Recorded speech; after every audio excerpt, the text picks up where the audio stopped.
إن الحمد لله نحمده ونستعينه ونستغفره ونعوذ بالله من شرور أنفسنا ومن سيئات أعمالنا من يهده الله فلا مضل له ومن يضلل فلا هادي له وأشهد أن لا إله إلا الله وحده لا شريك له وأشهد أن محمدا عبده ورسوله أما بعد فأعوذ بالله من الشيطان الرجيم بسم الله الرحمن الرحيم الرحمن علم القرآن خلق الإنسان علمه البيان. این سوره را به نام سوره رحمان یاد میکنه.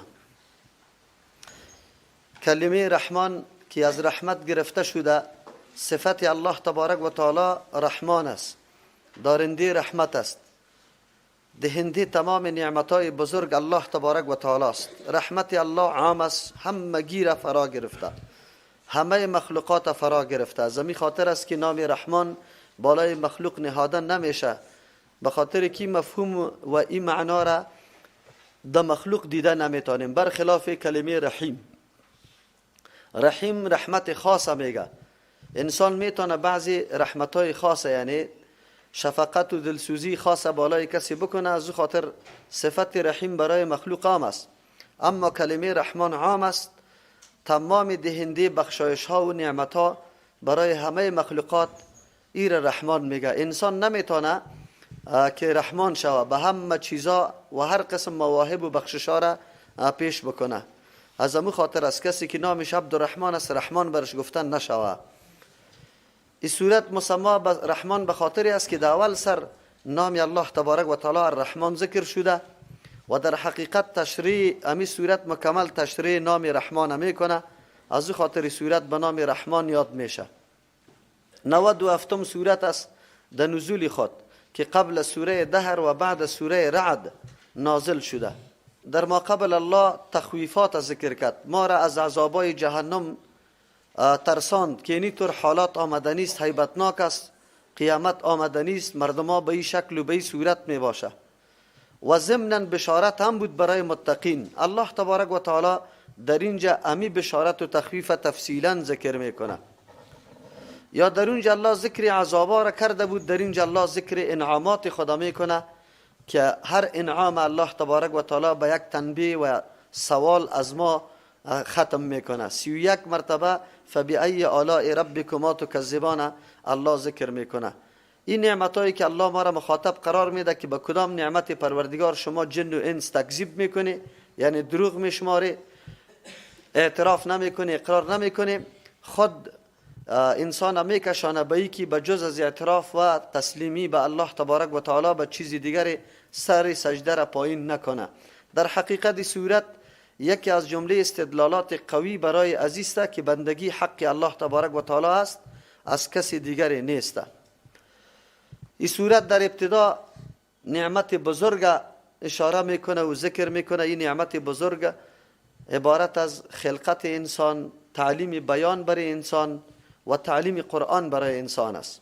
3 نعمت بزرگ الله ذکر میکنه. خود تعجب در اینجاست که ترتیب تغییر میده. خلقت انسان اول است، بعد از او تعلیم بیان الله میکنه، پس از او باز تعلیم قرآن حاصل میشه. لیکن الله تبارک و تعالی در اینجا تعلیم قرآن اول ذکر میکنه.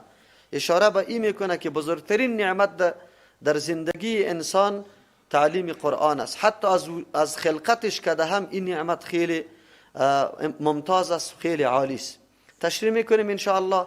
بسم الله الرحمن الرحیم شروع میکنیم به نام الله که به اندازه مهربان نهایت رحم کننده است. الرحمن، ذات رحمان.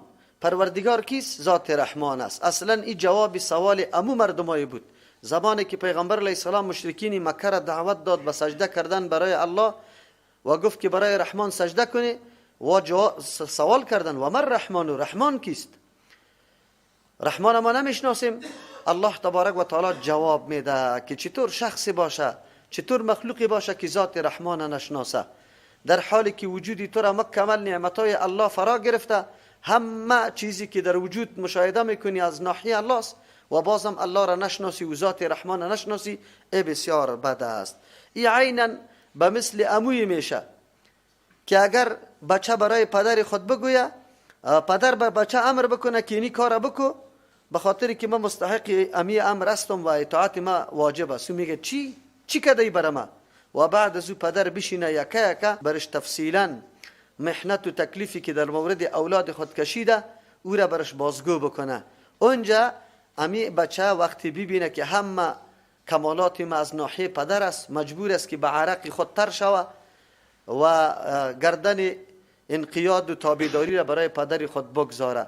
واقعا این صورت به طور استدلال کرده که انسانی که یقینا که الله او را گمراه نکرده باشه قطعا تسلیم اینمی موضوع میشه که باید الله رحمان است و ما باید عبادت از او را بکنم، سرکشی از او را به هیچ وجه نکنم. از همون خاطر الله تبارک و تعالی در اول ذکر میکنه الرحمن. پروردگار رحمان کدام ذات است؟ علم القرآن، امو ذاتی است که تعلیم داد قرآن. الله تبارک و تعالی بزرگترین نعمت خود از سر بندگان خود تعلیم قرآن، یکی نزول قرآن است، یکی تعلیم قرآن. تعلیم قرآن نعمت خیلی بزرگ است. تعلیم قرآن توسط پیغمبر علیه السلام الله تبارک و تعالی بر ما داده. پیغمبر علیه السلام منصب رسالتش هم سه موضوع بود: یعلمهم الکتاب والحکمت و یزکیهم، او داورش یتلو علیهم آیاته. ده سه چهار آیات امیتون آمده: هو الذی بعث فی الیومین رسولا و یعلمهم الکتاب والحکمت و یزکیهم. چهار منصب رسالت الله تبارک و تعالی ذکر میکنه: تلاوت کتاب الله، تعلیم کتاب الله و حکمت که برنامه عملی قرآن است، یعنی قرآن عملیش در زندگی عملی ظاهر شوه و خود به خود بعد از او تزکیه میه، یعنی اجتماعی خیلی سالم تندرست به وجود میه.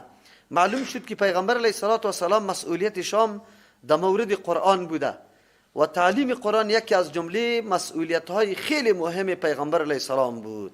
از امو خاطر بود که پیغمبر علیه السلام یک لحظه را امو طور عادی تیر نمیکرد، صحابه را تعلیم میداد. اینقدر حدیث پیغمبر که آمده کل شرح قرآن کریم است و این را در عمل پیاده کرده. پس موضوع یا مسئولیت بزرگی پیغمبر تعلیم قرآن کریم بوده. از همین خاطر است که اینجا الله تبارک و تعالی اول این را ذکر کرده. واقعا قرآن خونمون نعمتی است که سرچشمه تمام کمالات و امتیازات است، اگر در دنیاست و اگر در آخرت است. اگر یک انسان زندگی خیلی خوب با صمیمیت در فضای آرام و امنیت میخواه، سرچشمش قرآن کریم است. اگر رو به قرآن بیاره، قرآن در وجود خود پیاده کنه و به قرآن اعتقاد داشته باشه، واقعا که سرچشمه همه نیکبختی ها قرآن کریم است. از همون خاطر است که دشمنای اسلام با اندازه قطعی از این دشمنی داره که اونه از افراد خیلی پایین رتبهشان این دشمنی ها ظاهر میشه و آشکارا میشه و ایره نعوذ بالله نسخه هایش در میده. یا میدانن که کتاب اگر امروی مردم باشه، این مردم بیدار میشه، هوشیار میشه، حقیقت زندگی را میدانه، علم از آنقدر فراست پیدا میکنه، وسعت پیدا میکنه که حد و اندازه نداره.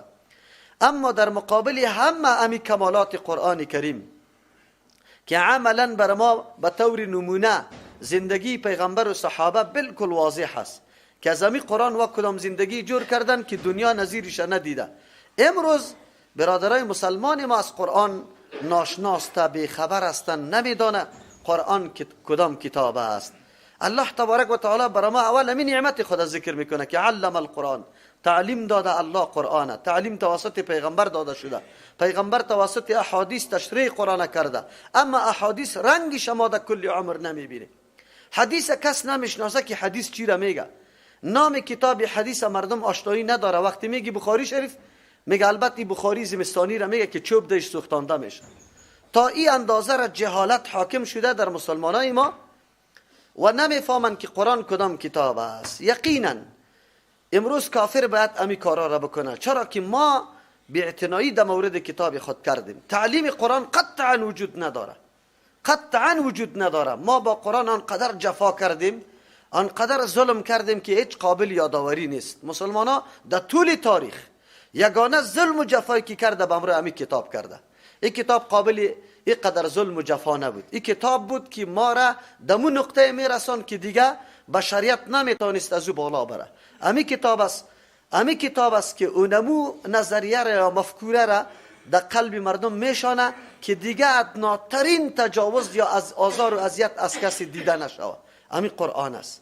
قرآن کتاب اخلاق است، قرآن کتاب سیاست است، کتاب اجتماع است، کتاب فرهنگ است، قرآن کتاب نظام زندگی است. قرآن کتابی است که واقعا انسان میگردانه. ولی با تاسف مسلمانا به این کتاب الله تبارک و تعالی من حیث یک کتاب ثواب نظر کرده خیر و خلاص. او را مردمای متدینشان، اما که خیلی عقیده صحیح دارن که میگن که ما با قرآن وفادار هستیم، فقط کتاب ثواب است. سری مردا خوانده شود، در اسقاطش گذاشته شود، در وقتی که مردن میشه سرش خوانده شود، آیت الکرسی در شناخسنگش نوشته شود، در بیرقش نوشته شود، در سری شالی که در سری مرده میندازه او آیت الکرسی نوشته باشه، این را مکمل قرآن پیج بکنه. با الله قسم این جفایی که با کتاب الله کردیم. من خو میگم که مرده اونجا نشسته باشه و تو در پالوش قرآن هم میخوانی، شاید که ملائک او را زده بره که از این آیت آگاهی حاصل کردی زندگیت. تو سری آیت عمل کردی، این برای تو گفته شده بود که امروز در پالوش تو قرآن خوانده رایستی. سوره بقره را در طرف سر و پای قبر میخوانن. او از سوره بقره خبر بود، از سوره فاتحه خبر بود، از معنا و مقصدش خبر بود. امروز ما غیرت سری قرآن میکنیم. شما باور به الله بکنی غیرت بیجاست. این غیرت بیجاست. چرا که کتاب ما آنقدر محکوم کردیم، مظلوم کردیم که هیچ حد و اندازه نداره. درختا پیش توته ها و رختا پیش دادیم کشیدنش سری آدم سختی میکنه. خو لیکن تعلیم قرآن وجود نداره قطعا در طول تاریخ. و امروز هم کسی اعتنا نمیکنه. مالداره و سرمایه‌دارای ما پشت مسابقه سیرت میگرده. او مالدار، او عالم، اگر تو واقعا عالم هستی این ملت بیدار بساز. رواج که همین تعلیم قرآن در بین مردم. ما گفتم که حدیث خو کسی هیچ نمیشناسه که حدیث چیسته. ملای ما نمیشناسه. انواع نعوذ بالله گپا و شبهات در مورد حدیث پیدا میکنه. این حدیث منسوخ است، حدیث رقم میباشه، منسوخ ضعیف این رقم میباشه. این گپا را در عوام گفته رایسته. عوام بیچاره را گم کرده کدام طرف بریم چی کنیم. ما اونمو مردم هستیم که با این قرآن کردیم، اینمی کتاب الله. لیکن الله تبارک و تعالی در اول سری رحمت خود که آثار رحمت خدا بیان میکنه، تعلیم قرآن بیان میکنه. از همون خاطر با این کتاب که کسی تعلق پیدا میکنه، کسی خدمت این کتاب میکنه و کسی در خدمت این کتاب گماشته میشه، الله او را بی برکت نمیگذاره، الله او را بی عزت نمیگذاره. این را یاد داشته باشه قطعا. خب ولی با تاسف که با این کتاب جفا شده، مظلوم قرار گرفته. همیشه عالی مظلوم است، عالی مظلوم است. امی که داد میزنیم که چرا امریکایا قرآن سوختانده، خودی ما روزمره سوختانده رایستیم. روزمره با صدها جلد قرآن کریم در خانه ما کونه میشه. امی حالی بری مقبره ها در جایی که جای برای توته های قرآن کریم کونش ساخته شده، بری که با چندین مقدار قرآن کریم وجود داره، لیکن مقصد و مفهومش نمیفهمیم. الله اکبر که در نماز میخوانیم مفهومش نمیفهمیم که چی معنا داره. دعاهایی که در نماز میخوانیم مقصدش نمیفهمیم که ما چی میگیم. ما نمو مسلمان هستیم. باز ملامت مردم هم میکنیم، میگیم و قرآن بی اعتنایی کرده، بی اعتباری کرده. خود دشمن است. او خو آمده به خاطر محو کردن امیگه که قرآن از دست تو بگیره. او میفهمه که اگه قرآن باشه تو باز قطع ازو دوستی نمیکنی، تو بر ازو چاپلوسی نمیکنی، تو به او احترام نمیکنی. چرا قرآن خایتای کوبنده داره. در مورد یهود و نصارا و کفار چی گپا گفته؟ دمو جمعه ما دمی مورد گپ زدیم، اما آیات را دمی مورد گفتیم که دشمنای اسلام چی میکنه. لیکن ما قرآن قدرش نفهمیدیم. واقعیت است. خلق الانسان علمه البیان. متصل قرآن باز بیان میکنه خلق الانسان، پیدا کرده انسان. نکته از این میفهمی قرآن کتاب اسرار آمیز، مملو از تمام غریب، چیزای غریب و ناشنا، علوم ناشنا، علومی که هیچ انتها نداره. قرآن مشتمل به او اسرار است. وجود انسان هم مشتمل به می اسرار خلقت و آفرینش است.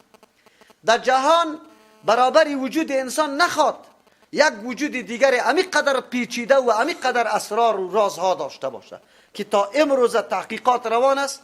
تا امروز تحقیقات مردم میکنه، نمیتونه تمام اسرار وجود انسان کشف بکنه که یک عضو انسان چی وظایفی را و به کدام سیستم انجام میده. از همون خاطر در این جهان دو چیز خیلی اسرار آمیز است. یکی قرآن و یکم انسان. وجود انسان ده امر تکوینی و قرآن ده امر تشریعی. از امو خاطر از قرآن که هر قدر مطالعه کنی امو قدر علوم داره که تو مانده نمیشی، ده انتها رسانده نمیتونی. امی قسم ده وجود انسان معلوم شد که رابطه خیلی قوی ده بین قرآن و انسان وجود داره. امی انسان است که در حقیقت با قرآن رابطه پیدا کنه، انسان میگرده، انسان جور میکنه. واقعا امو مستوا یا امو موقفی که الله برای انسان تعیین کرده، امو درجه بلنده که تعیین کرده توسط قرآن با دست میاری و دیگه چیز با دست آورده نمیتونی. علمه البیان. امتیاز بزرگ تو انسان نمیسته. مخلوقات دیگر را بیبی ضرورات خود، حاجات خود توسط یک آواز فریاد حیوانات را میبینیم، پرنده را میبینیم و کلمات فصیح جداگانه نداره. بسیار بخواری و زحمت یک توتی را کسی آموخته میکنه که او یک چند کلمه را گفته بتانه. اما الله تبارک و تعالی به تو انسان تعلیمی بیان کرده. کدام بیان؟ لهجه های مختلف، لغت های مختلف. ما ضروریات و حاجات خود با چقدر کلمات واضح بیان میکنیم. قرآن بعد از این نعمت بیان ذکر میکنه. نعمت بیان عادی گپ نیست. زبان آدم که دور میخوره دمی آنی واحد مفکوره تا تعبیر میکنی، زبان دور میخوره، این رگها کار میکنه، این وجود مکمل قطعی تو فعالیت داره. این نعمت بیان است که الله تبارک و تعالی به انسان نصیب کرده. دیگه موجودات به این پیمانه نیست. برای انسان الله تبارک و تعالی تعلیم بیان داده و فرق ده بین انسان و دیگه موجودات شده. بیان نه تنها که ضروریات و حاجات خود ما ظاهر کرده میتونیم، بلکه یکی از جمله راه های پیشرفت و ترقی انسان است. همین بیان است که ما در کدام مستوا میرسیم. همین بیان است که ما میتونیم از موجوداتی که الله دیگه پیدا کرده از او کار بگیریم، استفاده بکنیم. شما بگویید الله تبارک و تعالی میگه رحمان او ذاتی است که تعلیم قرآن داده، انسان پیدا کرده، به انسان تعلیم بیان داده. مراد از بیان هر آن چیزی که توسط از او انکشاف میآید، وضاحت میآید، او را به نام بیان یاد میکنه. اگر به گپ باشه، اگر به اشاره انگشت باشه، به اشاره سر باشه، به کتابت باشه، به نوشتن باشه، کل ازی را به نام بیان یاد میکنه. الله تبارک و تعالی به انسان صورتهای متنوع بیان تعلیم داده. الشمس والقمر بحسبان. آفتاب و مهتاب به حساب روان هستند، میچلند. مخلوق بزرگ الله است. در کدام نظامی که پیدا کرده الله برش، به کدام وظیفه که مقرر کرده سرکشی نیست، تجاوز و انحراف نیست. اشاره به می میکنه که انسان تو خود صاحب قرآن هم بودی، تو صاحب بیان هم بودی. دو مخلوق بزرگ الله تبارک و تعالی چی وظیفه را انجام میده؟ این طرف و طرف نمیشه. تو انسان چرا این طرف و طرف میشی؟ تو انسان چرا منعم حقیقی تا نمیشناسی؟ الشمس والقمر بحسبان. این کلش نعمتهای الله تبارک و تعالی. صافتاب چی نعمتی است؟ حرارت ازیر بیبی، صفایی ازیر بیبی، روشنی ازیر بیبی. الله تبارک و تعالی چقدر میکروبا را توسط ازی از بین میبره. این که تو تمام مسائل مورد ضرورت زندگی تا دی پیدا میکنی. همچنان قمر مهتاب هم وظایف مختلفی داره. الله برای ازیان وظایفی را داده به قمر هم که او را انجام میده. چقدر کارگر است در رنگ دادن میوه ها، چقدر ما شب تاریک سر ما روشن کرده. اگر یک دم تاریک می بود چقدر خفکن بود، چقدر سر ما سخت تمام میشد. لیکن اردو موجود الله بی حسبان است. این نکته را ساینسدان ها خیلی خوب میفهمه که در مدار خود امی آفتاب، امی مهتاب، امی سیارات میگرده، با کدام شکل، با کدام تیزی یا حرکت دارند، چقدر تیز هستند، ولی چرا از همون مداری که الله برش وضع کرده یک طرف و طرف نمیشه. توسط از این نظام شب و روز برای ما پیدا شده رایسته. سردی و گرمی توسط از این تعادلش برابر شده. این کلش نعمتای بزرگ الله هست. و النجم و الشجر یسجدان. و النجم و الشجر یسجدان. نجم امو گیاهی را میگه که ساقه نداره، تنه نداره، یعنی پیوسته به زمین است، مثل کدو، خربوزه و تربوز. این گپا را که میبینیم. مراد از شجر هر امو گیاهی که او تنه داره. الله تبارک و تعالی میگه اگر نجم است، اگر شجر است، گیاهی بی تنه یا گیاهی با تنه است، یسجدان مکمل منقاد الله تبارک و تعالی. سجده به الله میکنه، تابع الله تبارک و تعالی است. اینجا چی رقم تابعداری است؟ الله که کدام وظیفه را خواست از یا که امور انجام بده امور انجام میده. هر درخت وظیفه خود انجام میده. او تیغ میکشه، بعد از او کلان میشه، بعد از او گل میکنه، بعد از او میوه میگیره و همون میوه را تو انسان استفاده میکنی. عجیب است. تو انسان الله کم انعام نکرده. تو بیبی همه چیز در خدمتی، تو آفتاب و مهتاب در خدمتیت و اینمی گیاه ها در خدمتیت. و السماء رفعها، آسمان الله بلند کرده و وضع المیزان، خو گذاشت الله تبارک و تعالی میزانه. آسمان بلند کرده سر شما، سقف محفوظ است، نمیمانه سنگای آسمانی را که برای شما برسه، زندگی شما متزلزل شود. این فضای نیلگونه که ما شما مشاهده میکنیم چقدر زیباست. الله او را برقرار ساخته، ستون متون نمیبینه، خو لیکن و وضع المیزان، گذاشته توازنه. میزان یک در لغت ما و شما همون ترازو را میگیم که برابری در بین دو چیز توسطش چیسته برقرار میسازیم، او را به نام میزان یاد میکنیم. اما میزان آله سنجش میگه، آله سنجش در تمام موارد به نام میزان یاد میشه. از همون خاطر در کل کائنات الله، در کل موجودات الله میزان موجود است، آله سنجش موجود است. الله در خلقت آسمان و زمین و آفتاب و مهتاب و گیاه توازن برقرار ساخته. کدام درخت است کدو بیره داره ولی او را درخت جور نکرده که اینقدر جرم کلان یا جسم کلان در درخت باشه، ناگهان بیفته چی میشه؟ آیا او در حال خود باقی نمیمانه؟ الله چطور تنی مناسبه برش پیدا کرد در روی زمین؟ هر طرف حرکت میکنه، هر طرف میدوه. تربوز سیکو، خربوزه را سیکو، الله چرا اینا در درخت بالا نکرد؟ اما در درخت میوه های خورد خیلی متوازن و متناسب. امرای هر درخت میوه مطابق درخت است. آلوچه با سیب فرق داره. درخت آلوچه مناسب آلوچه است، اما درخت سیب مناسب سیب است. در تمام موجودات الله توازن برقرار است، میزان داره، معیار سنجش وجود داره. قرآن برات میگه. از این خاطر مفسرین بعضی از میزان امی ترازی عامه میگیره، بعضی از میزان شریعت میگیره، بعضی از میزان عدالت میگیره. اصلا منافات نیست. شریعت اسلامی معیار برای حق و باطل است که قرآن است. قرآن حق و باطل سنجش میکنه، کدام حق است کدام باطل، کدام را درست است کدام نادرست، کدام انسان خوب است کدام انسان ناخوب. وگرنه دعواها خوزیات است. امروز اگر ما دعوا بکنیم که ما خوب مردم هستیم، تا وقتی برای خود خوب گفته نمیتونیم که با ترازوی قرآن خود طول نکنیم. ببینیم که او اوصافی که برای نیکان و متقین قرآن ذکر کرده در ما وجود داره یا نه. اگر ما مستحق جنت خود میپنداریم، ترازو وجود داره، معیار وجود داره، سنجش کو، برو پیش کو خدا در قرآن کریم که کدام صفاتایی که الله ذکر کرده که جنت برای ازوا داده میشه در تو دیده میشه یا نه.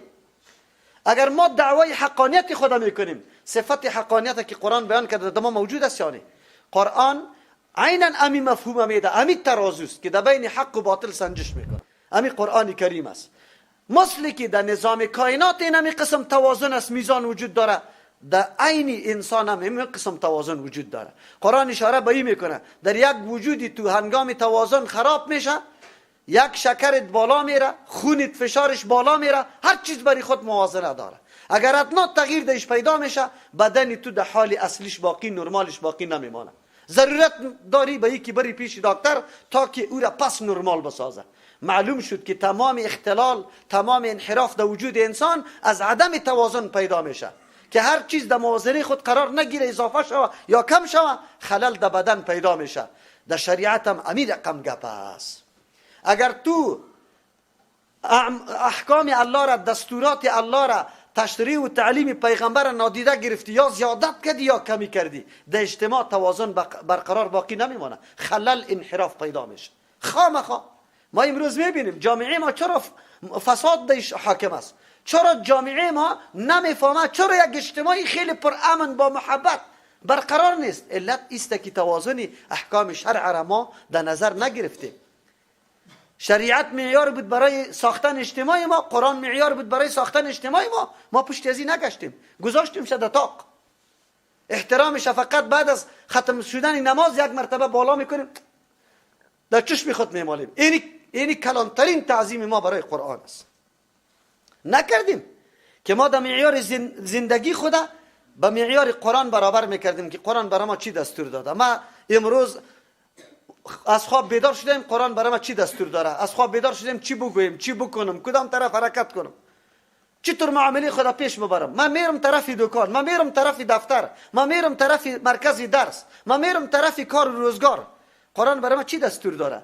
ما به معیار قرآن زندگی خدا برابر کردیم؟ نه، توازن وجود نداره. این در برادری ها وجود است. قرآن برای ما میگه الله تطغوا فی المیزان، که شما تجاوز نکنی، طغیان نکنی، از حد نروی در میزان.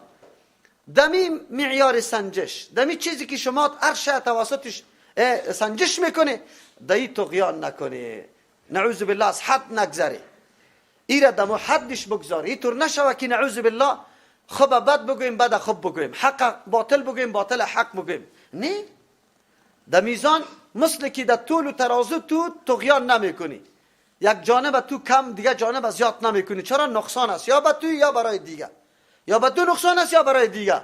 اینمی قسم در شریعت هم اینمی قسم حالت باید بیایه، زیادت نکنی، یا به تو نقصان میشه یا برای دیگه. امروز همونطور حالات است، یا به تو نقصان است یا برای دیگه. نماز است برای خود توازن داره. امام به او اندازه دور و دراز نمیکنه که مقتدیش به در دیگه فرار بکنه، توانی رکوع را نداشته باشه سجده. و او به اندازم مسئله زفت و پرود نیسته که در یک دقیقه کلی نماز خلاص میشه، روحی نمازش دیده نمیشه، نه خشوع است نه خضوع، هر چیز برای خود وزن داره.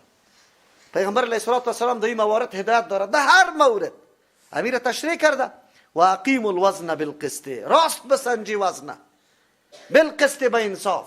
تو نشوه که یک طرف شما نعوذ بالله زیادت کنی. ولا تخسر المیزان، شما چی خساره نکنی در میزان. ولا تخسر المیزان، خساره من نسازی در حالت سنجش کردن. خدا یا کسی دیگری را خساره من نسازی در حالتی که شد سنجش میکنه. اگر او مال و جنس باشه، اگر او فیصله باشه، نفر آمده برای تو مسئله را بیان میکنه، آلی تو باید سنجش به عدالت بکنی، اینجا خساره من نسازی، نه خدا نه او را. حق پتام نکو و برای از اون گپی که واقعیت است امو را برش بگو. اگر نه که پت کردی هم خدا خساره من میسازی، امو را هر دویش خساره من میسازی. والارض وضعها للانام، الله زمین گذاشته، زمین هموار کرده للانام، برای زندگی مخلوقات. این نعمت بزرگی دیگه الله تبارک و تعالی موجودی بزرگ است، در خدمت تو قرار داره، تو سرش زندگی میکنی، رفتار میکنی، خواب میکنی، کار میکنی، هر چیز میکنی سر همین زمین. یک روز زمین در مقابلت قیام نکرده که مرده که تو اینجا حق نداری که اینجا وضو بکنی، حق نداری که اینجا خانه جور بکنی. در هر طرفی که تو حرکت میکنی در اختیار تو قرار داره. فیها فاکهتون، در این زمین میوه هاست، و نخل، خرماها ذات الاکمامی که صاحب غلاف و پوش است. الله چی میوه های پیدا کرده، میوه را چه قسم نگاه میکنه که قدر عمر وقتی سرش تیر میشه. الله تبارک و تعالی به میوه چرا پوست پیدا کرده؟ برای از یک پوش پیدا کرده که اون میوه محفوظ میباشه. وگرنه در یک جای در یک باغ یک شی همونطور آویزان کنی، در 2 ماه و 3 ماه تا که او در پختگیش میرسه، بعد یک دم قطع گرد و غبار همه چیز آلوده باشه. الله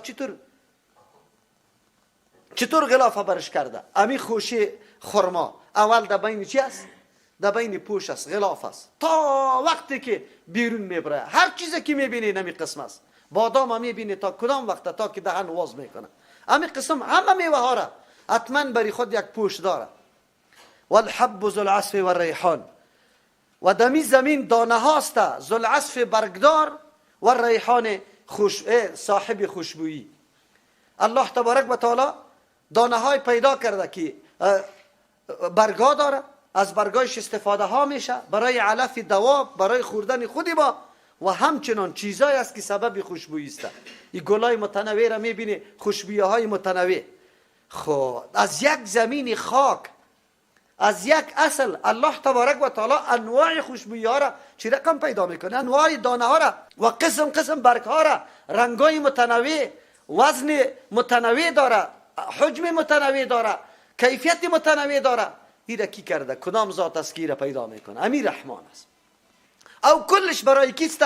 برای انسان. فبأي آلاء ربكما تكذبان، فبأي آلاء ربكما، با کدام یک آلاء از این نعمت ربکما، پروردگار شما انسان و جنیات، تکذبان شما نسبت دروغ میکنی. بگوی که نه این نعمت نیسته. هر کدام از یاد نعمتای خیلی بزرگ است که انسان بدون از هیچ زندگی کرده نمیتونه. کدامش شما تکذیب میکنه؟ پیغمبر علیه السلام زمانی که این سورت خواند به صحابه در این آیت که رسید روی خود دور داد، گفت ما این صورت سر جنیات هم خواندم. خب برادرایتان جنیات از شما کده خوب جواب میدادند. زمانی که به این کلمات می رسیدم فبأی آلاء ربکما تکذبان، و پس جواب میدادند که لا بشیء من نعمک ربنا، به هیچ یک از نعمتهای توی پروردگار ما چیست نکذبک، ما تو را تکذیب نمی کنیم. فلک الحمد، برای تو حمد و ستایش است. از همون خاطر است آل مستحب است زمانی که اینمی کلمات گفته میشه ما اینمی طور جواب میدیم که لا بشیء من نعمک ربنا نکذبو، به یک چیز از نعمتهای تو ما تکذیب نمی کنیم یا الله. فلک الحمد، برای تو حمد و ستایش است. جنیات جواب میدادند. پیغمبر علیه السلام پیغمبر جن و انس بود. از او خاطر پشتی سر کدام گپا و نعمتایی که ذکر میشه به هر دو طایفه است، هم به جنیات است هم به انسان هاست. و مکلف هم است، ما مکلف هستیم. مثل که ما مطالبه میشیم به شکرگزاری نعمتهای الله، از جنیات هم اینمی رقم مطالبه میشه که نعمتهای الله را باید شکرگزاری بکنه. شکر چی را میگه علی؟ اینجا خب ما باید تکذیب نکنیم بلکه قدردانی و سپاس کنیم، یعنی شکرگزاری کنیم، نعمت از جانب الله بدانیم، بگوییم که از جانب الله است. و شکر نعمت چطور بکشیم؟ این نعمت امور رقم که الله بر ما داده استفاده مناسب بکنیم، غلط نکنیم. هر نعمت قابل استفاده است. الله تبارک و تعالی راه استفاده را بر ما تعیین کرده.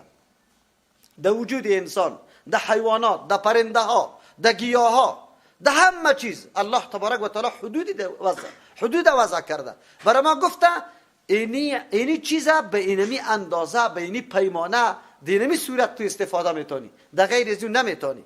تا وقتی که ما اینمی دستورات رعایت میکنیم واقعا بنده الله شمرده میشیم، قابل قدر هستیم و واقعا ارزش انسانی خدا نگاه کردیم. ولی زمانی که این دستورات نادیده گرفتیم نعوذ بالله، باز دیگه از این مرتبه انسانیت سقوط میکنیم، باز نعوذ بالله در مرتبه حیوانیت انسان میرسه، بلکه از او قدم گمراه میشه. قرآن امی گپا را برای ما یاد کرده رایسته.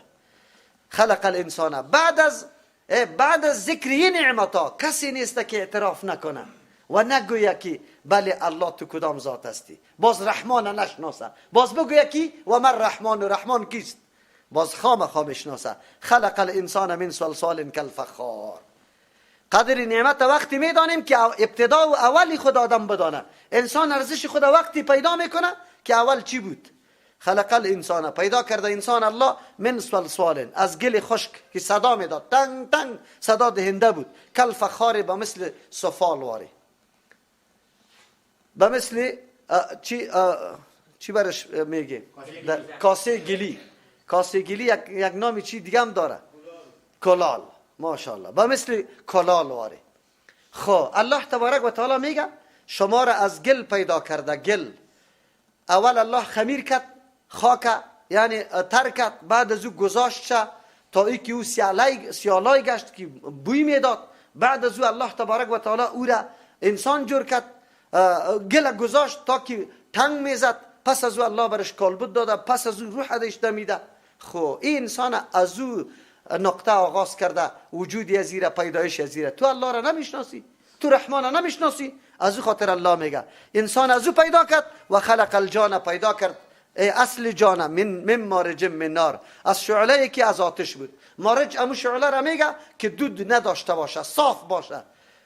مراد از این پیدایش اصل انسان امی خاک بوده. این نه که کلش خاک است، بلکه قطع خاک، آب، باد، آتش هم چی است؟ یک جا است. همچنان اصل جنیات اینطور نیست که کلش آتش باشه، نه، غالبی عنصرش آتش است، لیکن عنصرهای دیگه قطعش است. خاک و باد و آتش قطع از چی؟ آب هم قطعش است، لیکن غالب عنصرش آتش است. غالب عنصر انسان خاک است، غالب عنصر چی؟ وجود جن و آتش است. از همون خاطر است کسایی که اعتراض میکنه که واخو از آتش پیدا شده، در جهنم چطور میسوزه؟ آتش چی آتش بسوزونه؟ اگرچه این جواب خاصان است. الله تبارک و تعالی برای آتش چیزی را پیدا میکنه که بسوزانه. آیا در قدرت الله تو شک داری که برای آتش یک ضد پیدا کنه؟ بالکل. امکان داره، لیکن نه، جنی طور نیست که مکمل آتش باشه، اصلش از آتش است. اگر تو انسان قطی قلوخ بزنم درد میکنه وجودی دیانی از خاک پیدا شده، چرا درد میکنه؟ لیکن اصل خلقت و عنصری تو، غالب عنصری تو خاک است، دیگه عنصرام قطعت است. فبأی آلاء ربکما تکذبان، پس با کدام یک از نعمتهای پروردگارتان شما جن و انس تکذبان تکذیب میکنی؟ آیا ایره گفته میتونی که نیست؟ نعوذ بالله. آب بگویی که نه ایره ما پیدا کردیم یا کسی دیگری پیدا کرده؟ الله پیدا کرده. رب المشرقین و رب المغربین، پروردگار دو مشرق پروردگار دو مغرب است. مشرق و مغرب است، منظور است کل گوشه ها و اکناف اطراف که مشاهده میکنه مالک متصرفش کیست؟ الله تبارک و تعالی است. حصه های زمین یا آسمان به کسی توزیع نشده.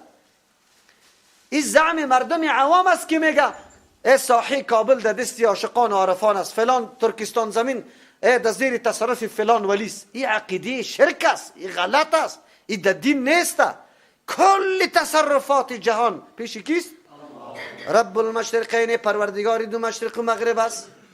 دو مشرق به خاطر میگه یکی مشرقی تابستانی است، یکی مشرقی زمستانی است. ما و شما در زمستان چشم روز میبینیم اونجا میبره، خدا تابستان از اونجا میبره. در زمستان میبینیم که چشم روز در اینجا غروب میکنه، در تابستان میبینیم که تا اونجا را میرسه. الله تبارک و تعالی مالک هر کدامش است، مغرب و مشرق. فبأی آلاء ربکما تکذبان، پس با کدام یک از نعمتهای پروردگارتان شما جن و انس تکذیب میکنی؟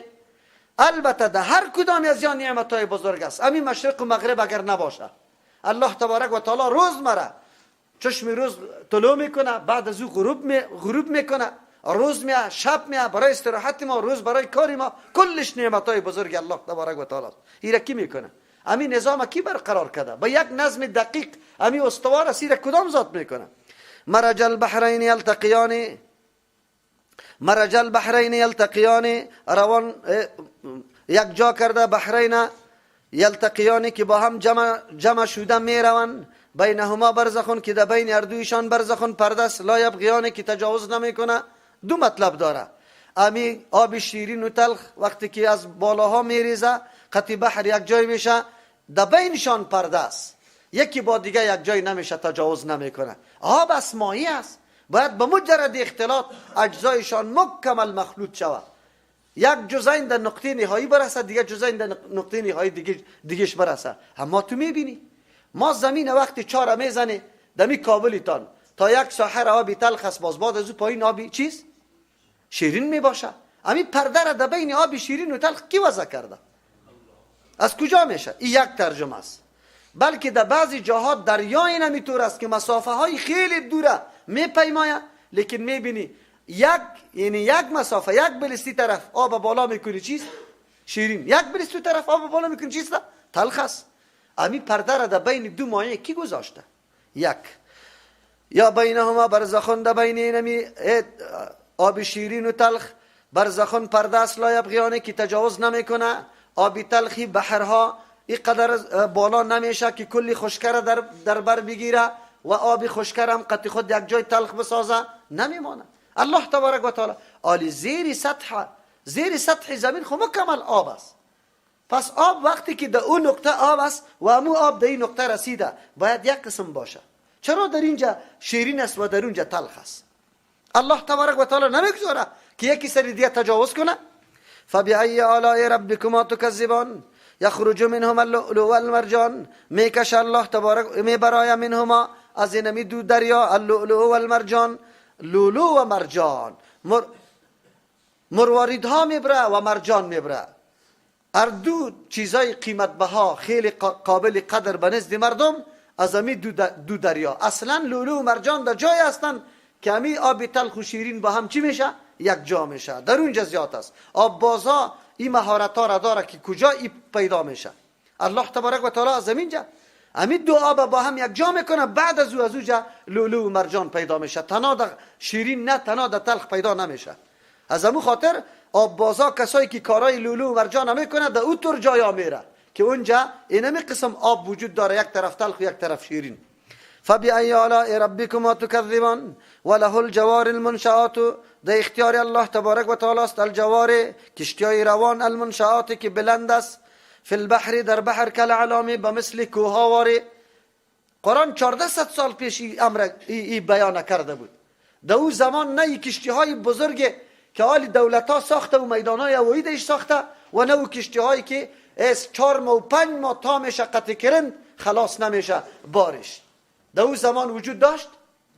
اعجاز قرآن است که در اون زمان 1400 سال پیش قرآن خبر داده بود که در این بحرها برای الله تبارک و تعالی در اختیارش طور کشتی هاست که خیلی بلند است، کل اعلام به مثل سر کواره. واقعا در بحر کشتی های نمیتونه سالی. قرآن خبر داده بود که کفار توانستن که همچو کشتی را جور بکنن. اگر قرآن خبر نمیداد این کار نمیکرد، هیچ اقدام نمیکرد. 1400 سال پیش ما تو را خبر داده بود. خب ما تو مسلمانی را کتابی مرده جور کردیم، کتاب زنده جور نکردیم. قرآن تمامی بررسی های زندگی را برای ما پیش میکنه. تحقیقات خیلی علمی باریکه قرآن برای ما پیش کرده. در فضا میری چی نیاز داری؟ در هر چیز زوجیت عالی تحقیق میکنن مردم. نر و مادر در گیاه ها پیدا میکنن، در درخت ها پیدا میکنن. قرآن وقت خبر داده بود. خب ما تو پشتی از این نمیگشتیم که قرآن چی برنامه داره، چی بیان داره. این را نمیگشتیم پشتیش. فبأي آلاء ربكما تكذبان، پس با کدام یک از نعمتهای پروردگارتان شما جن و انس تکذبان نسبت دروغ میکنی. کل من علیها فان، تمام آن چیزی که بالای نمی زمین است فنا شونده است.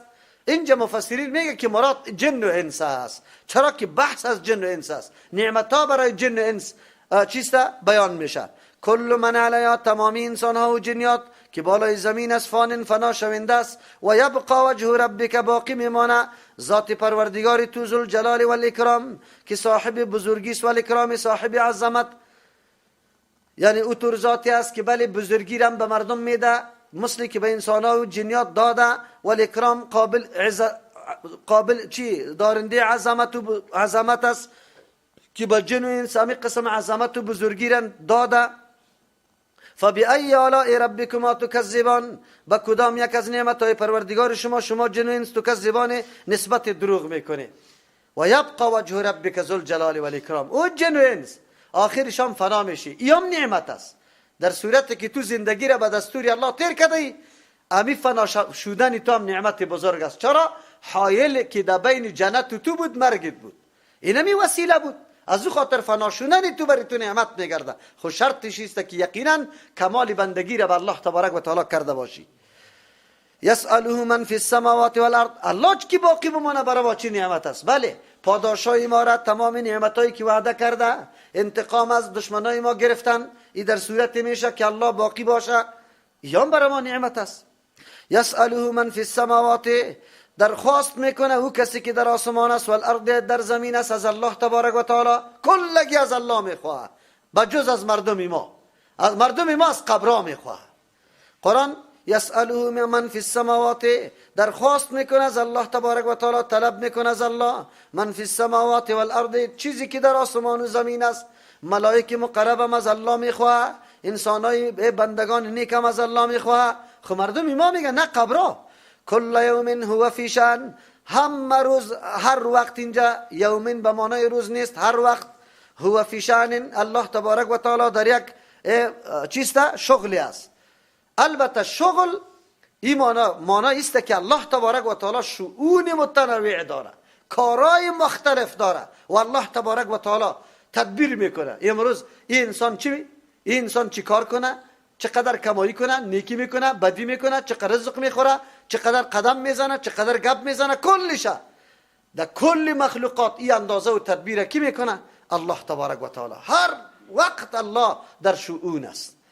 فبأي آلاء ربكما تكذبان، سنفرغ لكم أيها الثقلان، زود است که ما فارغ شویم برای شما، برای محاسبه شما. ایها الثقلان، ای اردو قافله سنگین، ای دو طایفه سنگین که جن و انس است. اینجا فراغت به معنای از این نیست که از یک کار بیکار میشه باز کار دیگه میکنه. این در شان مخلوق است. ما و شما تا وقتی که مصروف یک کار باشیم کار دیگر انجام نمیدیم. الله تبارک و تعالی طور نیست. الله در مو حالتی که یک کار میکنه کار دیگر هم بگه کرده، بس صدها هزارها کار کرده رایسته. منظور ایسته که وقتی فرا میرسه، لحظه فرا میرسه که امرای شما دو طایفه محاسبه صورت میگیره. ثقلان به خاطر میگه که مکلف است به احکام الله تبارک و تعالی توسط تکلیف، یقینا این مردم گرنگ شده، بار سرشان نهاده شده، بوج سرشان نهاده شده. از همون خاطر است یا مکلف هستند، اگر یا راه حق تعقیب نمیکنه واقعا که مستحق جهنم امی مردم است. یک یا ثقلان به خاطر میگه که در روی زمین زندگی از یا زیاد است، خیلی زیاد، از او خاطر زمین سنگین کده امی انسان ها و امی جنیات. فبأي آلاء ربكما تكذبان یا معشر الجن والانس، ای گروه جنیات و انسان ها، این استطاعتم اگر شما توانداره ان تنفذوا من اقطار السماوات والارض که براید و بگریزی از کناره های آسمان ها و زمین، فانفذوا براید میتانی برآمده. لا تنفذون الا بسلطان، برآمدن نمیتونه مگر به قدرت و قوت، لیکن قدرت و قوت وجود نداره. دو جماعت از مفسرین، یک قائل به است که در حال آخرت تعلق داره. الله میگه وقتی محاسبه صورت میگیره تو دنیا واره نیست، الله بر کلگی ندا میکنه به جنیات و انسانیا برای خدا خلاص کنی. نه، از حساب کتاب خدا شما خطا بده، از کناره ها بری کدام طرف رفته نیستی، هیچ طرف رفته نمیتونی. زور و بازو شما نداره، به زور نمیتونی که شما برای. منظور محصور ماندن جن و انس است در روز قیامت که هیچ طرف رفته نمیتونه، یعنی محکوم محاسبه الله تبارک و تعالی است. لیکن بعضی مفسرین این را عام ساخته و میگه این امر تعجیزی است، انسان عاجز کرده، جن عاجز کرده که شما اگر اینطور فکر میکنی که ما میرویم این دنیا را که در نظر ما میاد خود از یک گوشش بیرون کنیم که در اونجا قدرت الله تبارک و تعالی نباشه بریم. الله میگه نمیتونی.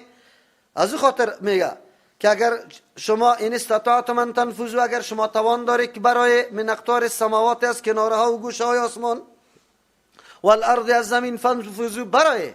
لا تنفذون الا بسلطان، برآمدن نمیتونه مگر با توان قوت که داشته باشه.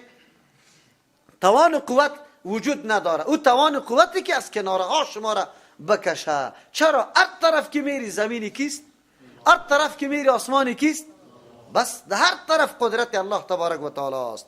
لیکن از همین آیت هم استفاده کردن یا فهمیدن اگر ما میخوایم از این فضای زمین بالا حرکت میکنیم به سیارهای دیگه برسیم، از چی چیز بکار است؟ قرآن اینجا گفته الا بسلطان، توان و قدرت خیلی قوی بکار است که تو از اینمی فضا برای به سیارهای دیگه. چرا؟ قوی جاذبه زمین قوی است، نمیگذاره که بالا از این قوی جاذبه بیرون برای، بجز از این که زوری زیاد باشه. امروز راکت ها که فیر میشه در سیارات که سیاره روان میکنه، چقدر دو کوره ها چی میشه؟ آتش میشه، مواد خیلی قوی کیمیایی، و بعد از او حرکت میکنه با چقدر سرعت و با چقدر توانایی. کفار از این آیت چی کردن؟ که بله اگر ما بالا میرویم ضرورت به یک قوت بزرگ است، یعنی قوت اینجا داشته باشیم، بازم در یک سیاره میرن یا خو از اطراف آسمان و زمین برآمده نمیتونه. خب بله تا یک جایی، تا نقطه‌ای را که میرسی ضرورت به قوت است. از همین خاطر در منزل پیاده یا در منزل سر روی زمین هم ضرورت به قوت است. چرا؟ همین گردی زمینه، هر طرف که میری برف است. زمین تالی را یا آخر نکردن، انسان تالی را آخر نکرده گوشی زمینه، هر قدر که تلاش و کوشش کرده. چرا؟ جاهایی است که از اونجا هیچ عبور امکان نداره تالی را. خب فبأي آلاء ربكما تكذبان، به کدام یک از نعمتهای پروردگارتان شما تکذیب میکنی؟ یرسلوا علیکما شواظ من نار، روان کرده میشه بالای شما دو طایفه، شواظ شعله صاف، من نار نزاتش، و نحاس با دود آمیخته، شعله که قطع دود یک جاست. فلا تنتصران، پس شما انتقام گرفتن نمیتونه، یعنی من نمیتونه وقتی الله تو عذابا را روان کنه. پس وقتی که تو عذاب آمده نیست و شما مانع شده نمیتونه، چرا از امروز شما آمادگی نمیگیری؟ شکرگزاری نعمتهای الله تبارک و تعالی را نمیکنی؟ الله خبرتان نعمت داده. فبأي آلاء ربكما تكذبان، فاذا انشقت السماء، در آن وقتی که پاره شود آسمان، فکانت وردتن میشه به مثل گلاب، رنگ سرخ پیدا میکنه، کدهان که مثل پوستی سرخواری که مکمل سرخ شده باشه.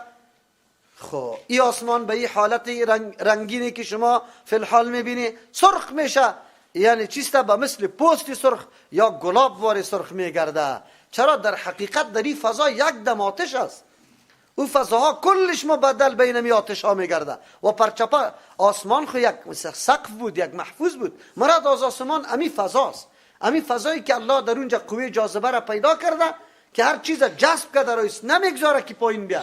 وگرنه اونمو د اون مدارا کدام چیزا تا بالا میشه، حرکت میکنه، میفته. این گپا خیلی زیاد است. خو الله تبارک و تعالی در اونجا طوری فضا را جور کرده که او سنگا را نمیگذاره.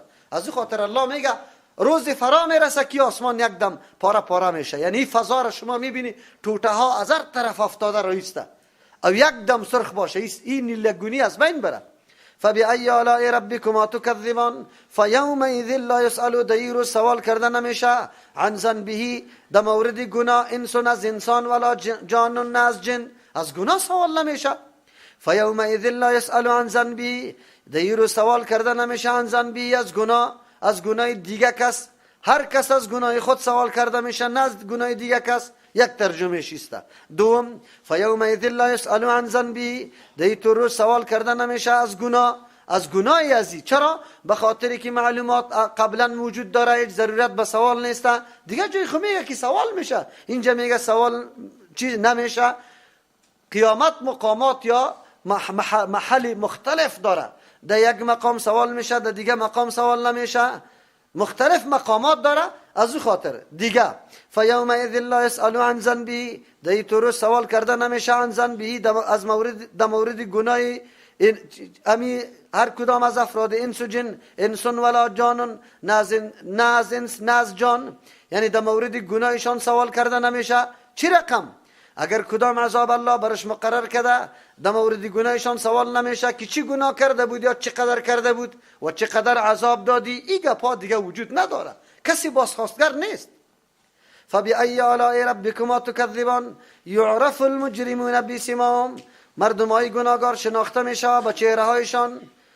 در حدیثان میگه که مردم سیاه رنگ میباشه، از این خاطر اونجا جماعت شده هر کدام بری خود علامات داره. فیؤخذ گرفته میشه بالنواصی از موهای پیشانی و الاقدام از قدمایشان. یعنی او مردمایی که مستحق جهنم شده امر میشه به ملائک هر کدامشان از همی سر و پای گرفته میشه و انداخته میشه. این حالات متنوع است که برای جهنمیا پیش میشه. الله نگاه کنه. فبأي آلاء ربكما تكذبان هذه جهنم التي برشان گفته میشه ای همو جهنمی است یکذبوا بها المجرمون که نسبت دروغ میکرد به این جهنم المجرمون مردمای گناهگار. میگفتن عذاب نیست. جهنم کی گفت؟ اگر هست کجا هست ما نمیبینیم. همیشه علم خود معیار حقانیت همه چیز قرار میدادن. اگر در میکروسکوپ خود چیزی را ببینن میگه هست، اگر نمیدیدن میگه نیست. جهنم چون در میکروسکوپشان دیده نمیشه میگه نیست. نعوذ بالله. الله میگه چطور است؟ یونمو جهنمی است که تو تکذیب میکردی. امروز دانشمندای خیلی پیشرفته نعوذ بالله اینمی رقم فریب خورده، فکر میکنه آن چیزی که دینمی صحیح محدودی ما موجود است و توسط آلات مشاهده میکنیم اونو را موجود میگه و آن چیزی که برای از یا معلوم نمیشه میگه موجود نیست. ولی چقدر علم داری تو، چقدر صحیح علم تو، خیلی وسعت پیدا کرده که کلی جهان فرا گرفته. آیا از کلی اسرار این جهان تو معلومات کافی داری؟ کلا قطعا هم نداری. یطوفون بینها و بین حمیمنان گردش میکنن امی جهنم یا بینها در بین آتش و بین حمیم در بین آبی گرم و جوشان آنن که جوشان باشه. یعنی یک دفعه میگه که ما تشنه هستیم میریم اونجا آبی جوش است، باز میگه گشنه هستیم میاد آتش. کلی ازی در حالت عذاب است. فبأي آلاء ربكما تكذبان ولمن خاف مقام ربه برای کسی که میترسه مقام ربی از ایستاده شدن در پیش پروردگار خود که الله قطم محاسبه میکنه. جنتان انواع باغ هاست. مراد از جنتان بعضی مفسرین میگه دو باغ است، لیکن نه ضرورت به دو نیست اینجا. یعنی انواع باغ است. این تصنیه برای تکثیر است، زیادت است. برای کسی که میترسه از ایستاده شدن در پیش پروردگار، هر کس که از پیش پروردگار ایستاده شدن بترسه آمادگی میگیره، دستورات الله را میپذیره، او را مکمل خود بیدار میسازه. به او میگه یک ولی من خاف مقام ربی کسی که میترسه از حضور پروردگار خود که الله تبارک و تعالی در هر حالت از ما آگاه و خبردار است. بری تو آدم جنتان انواع باغ است. هر کس که الله را هر وقت حاضر میدانه و میگه که الله حاضر است که دست به گناه پیش نمیکنه و مامورات الله را با وجه احسنش انجام میده. برای این طور آدم خامخا همینطور باغاست. این دو سوم ترجمه. ولی من خاف مقام ربی، کسی که میترسه مقام ربی، د استاده شدن ربی در پیش حضور پروردگار خود، جنتان انواع باغ هاست، قسم قسم باغا برشان است که در اونجا دو نعمت است. چرا میفهمید که من استاده میشم در پیش پروردگار خود؟ فبأی آلاء ربکما تکذبان، پس به کدام یک از نعمتهای پروردگارتان شما جن و انس تکذیب میکنه؟ ذواتا افنان، این باغا صاحبای شاخهای زیاد است، یعنی درختای زیاد داره که شاخهای زیاد داره. فبأی آلاء ربکما تکذبان فیهما عینان تجریان، در طور باغا چشمه هایی است که روان است. فبأي آلاء ربكما تكذبان فيهما من كل فاكهة زوجان، در باغا از هر نوع میوه زوجان، قسم است یا دو قسم است. بعضی مفسرین دو میگیره لیکن اصل انواع است. انواع میوه هاست، بلکه در هر میوه اقسام خیلی زیاد داره. یک انگور ما شما چند قسم داریم، یک خرما چند قسم داریم، زردالو چند قسم داریم، سیب چند قسم، اونجا میتور انواع میوه هاست. فبأي آلاء ربكما تكذبان متكئين على فروش، تکیه زده می باشند بالای فرشها، بسترها بطائنها، یکی استر ازو من استبرقین از ابریشمای دبل است، یکی استر است یکی روی. اینجا بیان استر کرده، البته رویش از ابریشم نازک می باشه که خوب نمایان شود. و جنل جنتین دان، و جنل جنتین او میوه های اردو باغ یا امی انواع باغ ها دانن خیلی نزدیک می باشه، ضرورت به محنت نداره که بالا در درخت شوی، نه خود یزو بری تو نزدیک است. فبأي آلاء ربكما تكذبان فيهن قاصرات الطرف، دی جنتا دی باغ ها معلوم شد که اونجا جنتان انواع باغ ها بوده، چرا که فیهن ضمیر جمع ذکر کرد. در او انواع باغ ها قاصرات الطرف، زنانی است که بند کننده نظر هستند. دو معنا داره. اینطور زنایی هستند که هیچگاه نظرش طرف دیگه نمیشه، آنقدر تو را دوست داره که همیشه نظر خود به تو دوخته. و این صفتی خیلی چیسته ممتازی زنا می باشه. چرا کدام زنی که حیاناک باشه، هیچ وقت به جز از شوهر خود با کسی دیگه محبت نداشته باشه، اینمی بهترین صفت است. یک معنی است. دوم معنی فیهن دی جنتا قاصرات الطرف، زنانی هستند که بند کننده نظر است، آنقدر زیبایی و جمال الله برش داده که هیچ نظری تو از او کنده نمیشه، دیگه طرف نظر نمیکنی.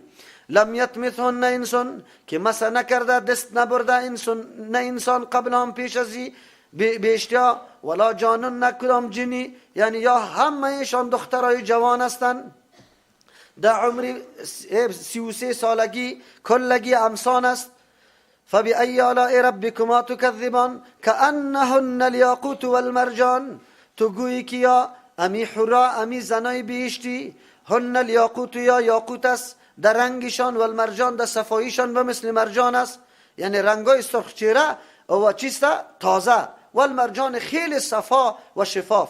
فبأي آلاء ربكما تكذبان هل جزاء الاحسان الا الاحسان، نیست پاداش احسان مگر احسان است. هر کار و عمل نیکی که انجام داده میشه پاداشش چیست؟ احسان است. مراد از احسان دوم جنت است. کدام امر مراد از احسان؟ امر نیکی که در دنیا انجام داده شده مطابق سنت رسول الله، ای را احسان میگه. بله پاداش ازی اینمی احسان جنت است. یا مراد از احسان اول عقیده توحید الله است. فبأي آلاء ربكما تكذبان ومن دونهما جنتان، بغیر از ما سوای او جنتان باغای سابقه جنتان دیگه باغ است. این را مفسرین بعضی میگه که در مرتبه از او که در پایین تر است، و بعضی میگه که نه در مرتبه از که در پایین نیست بلکه برابری از اوست. بعضی از کلمه دون پایین مرتبه گیره میگیره، چرا اونجا هر نوع میوه بود اینجا میوه منحصر است. فبأي آلاء ربكما تكذبان مدهامتان، سبزی تیرگون است، مثل سیاهی واری رنگ میده، از دستی که رنگ سبز داره. در منطقی که درختای زیاد باشه و اونجا درختا وقتی اون منطقه را سعی میکنی یک دم چیسته درختای سبز که سبزیش خیلی تیره باشه مایل به سیاهی، این را مدهامتان میگه. فبأی آلاء ربکما تکذبان، به کدام از نعمتهای پروردگارتان شما دو طایفه تکذبان نسبت دروغ میکنی. فیهما عینان نضاختان، در اینمی باغا چشمه های هستند نضاختانی که فواره کننده است، فواره میکنه آبش. فبأي آلاء ربكما تكذبان فيهما فاكهة ونخل ورمان، دای باغا میوه هاست و نخل خرماهاست و رمان انار. فبأي آلاء ربكما تكذبان فيهن خيرات حسان، دای باغها زنانی هستند حسان خیرات، زنانی هستند که از نگاه اوصاف به اعلی مرتبه قرار داره، یعنی اخلاق و خوی خاصیت خیلی خوب داره، حسان که خیلی خوبصورت و زیباستند. فبأي آلاء ربكما تكذبان، خیرات یا جمع خیر است یا خیرت است. خیر میگه یعنی صاحبان نیکویی هسته که همه کارایشان زشت نیسته، بلکه همه قابل مدح، قابل چیسته نیکویی است. یا خیرت، خیرت چی میگه؟ ممتازه. خیرات زنان خیلی پسندیده، صاحب مقام عالی، حسان خیلی خوبصورت. فبأي آلاء ربكما تكذبان حور مقصورات في الخيام، حورایی هستند مقصورات که نگاه داشته شده فی الخیام در خیمه ها. اونجا خیمه ها از صدف است میگه، تا 60 میل مسافی و خیمه می باشه که یا در روز زندگی میکنه. خیمه یکی خبا است که از چیستا ترپال و چیزا جور میکنه، او یکی خیمه وقتی که چپری کسی جور میکنه او را به نام خیمه یاد میکنه. اما خیمه های جنت ای از صدف می باشه. در حدیث آمده فبأي آلاء ربكما تكذبان لم يطمثهن انس قبلهم، نرسیده دست نبرده به زنا انس نه انسان قبلهم پیش از جنتیا، ولا جان نکدام جنی. فبأي آلاء ربكما تكذبان متکئین، تکیه زده می باشن علی رفرف بالای بالشتا خضر سبز و عبقری نشسته می باشه بالای قالین ها حسان که خیلی قیمت بیش قیمت است یا نفیس است. فبأي آلاء ربكما تكذبان، پس به کدام یک از نعمتهای پروردگارتان شما دو طایفه تکذبان نسبت دروغ میکنی. تبارک اسم ربک، برکت صاحب برکت است نام پروردگاری تو، ذل جلال که صاحب عظمت و بزرگی است و اکرام صاحب عزت دادن است. در آخری سوره رحمان میگه که برکت صاحب برکت نام الله تبارک و تعالی است. از این معلوم میشه که همه نعمت و برکت ها هر قدر خیری کثیره که ما مشاهده میکنیم ای از جانب الله تبارک و تعالی است، چرا که او برکت میده. نه تنها ذات الله تبارک و تعالی بلکه نام الله تبارک و تعالی هم صاحب برکت است. اشاره میکنه که نام الله تبارک و تعالی را اگر ما ذکر میکنیم، اگر ایره تعظیم میکنیم او در جای خوب استفاده و استعمال میکنیم، اینمی کلش سبب برکت انسان میشه. از همون خاطر اگر کسی نام الله را در بری دیوال توهین میکنه یا یک جای دیگه، یا کلش نعوذ بالله از خود از برکت و خیر محروم کردن است. آلی خونه قرآن کفار میسوزانه، خب ما و شما نعوذ بالله به تعظیمی قرآن کرده رایستیم. در بیرقا نوشته که آیاتا را بعد از کونه شدن شمال میبرشه، در چقوریای نعوذ بالله گندگی مندازشه. اونجا او روزان براتون گفتم شناخسنگ مرده را سوره اخلاص و آیت الکرسی نوشته که کی سگ نعوذ بالله سرش پیشاب کرده رایستن در مقبره ها. این را میگه الله بر ما میگه تبارک اسم ربک. کسی که نام الله تبارک و تعالی را توهین کنه او کافر است، تحقیر کنه او کافر است. عجیب است، ما خود میخیزیم قرآن تحقیر میکنیم نعوذ بالله، نمیگیم که قرآن برای چی آمده. برای ازی لا اقل یک مرتبه از عالمتان خود سوال بکنی که همین کارا که ما انجام میدیم این درست است یا نه. سنگ تراشا کلش فقط نوشته کده رئیس آیاتا، یک دفعه مراجعه به مولایتان خود بکنی، دمو مذهبتان بکنی که همین گپا وجود داره یا نداره. چرا امور بدعت کارای خراب فقط کور ساخته شما را که چند رو پس مردم بگیره، بس دیگه هر چیز که هر رقم باشه امور کرده رئیستیم. باز بعد از او پنجره ها را شروع میکنن مردم سری قبرای مرده های خود. این کدام کتاب است؟ پخته کردن را شروع میکنن. این کدام کتاب است؟ اما عام مقبره را هیچ کس حفاظت نمیکنه، حالان که مسئولیت قبر مسلمان واجب و ضروری است. حتی قطی پیزار در بین مقبره گشته نمیتونی. در حدیث من آمده کسی که سری قبر پای خدا میمانه مثل که سری قوق پای خدا میمانه. احترام قبر مسلمان در است. لیکن امروز مقبره ما جای سگا نعوذ بالله چه سگا در اونجا چوچه میکنه سگا. مقبره ها نعوذ بالله جای قضای حاجت برای مردم جور شده. امی مردم این مردمی که خود مسلمان میگه، ولی در کدام کتاب در کدام حدیث میگه پا آمده؟ چرا شما امیر نمیکنه یک احاطه بکنه که مسئول شوه مقبره، نه مردم از او استفاده غلط بکنه و نه اونجا مال و گو و خر و نعوذ بالله دور از مسجد و قرآن این سگا در اونجا چکر بزنه. لیکن کجاست؟ باز میگه ما از پدری خود بسیار احترام میکنم. کوکی قبرش چی جور کردی؟ در کدام حالت رساندی؟ یک قبر گنبتا را دیش جور میکنه، مرمرا سنگ مرمر سرش مصرف میکنه، قبرای عام مسلمان ها را نعوذ بالله الجار جور کرده. هیچ چیز نمیکنه. عجیب ایمان است، عجیب اسلام است که یا فیصله میکنه. سبحان ربك رب العزة عما يصفون وسلام على المرسلين والحمد لله رب العالمين.